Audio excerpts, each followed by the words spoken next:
Ayoko na talaga umakyat ng bundok. Ang sakit-sakit na ng tuhod ko. Di ko na talaga kaya to. Pero syempre joke lang yan.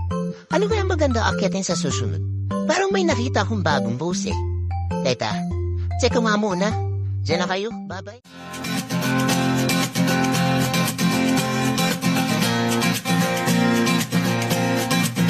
Easy try lang naman siya. Makas na tayo, takasan na natin ang mundo.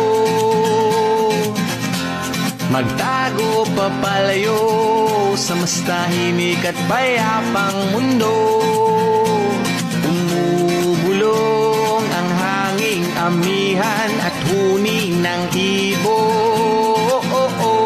Dumudulog at tinatawag na tayo ng bundok.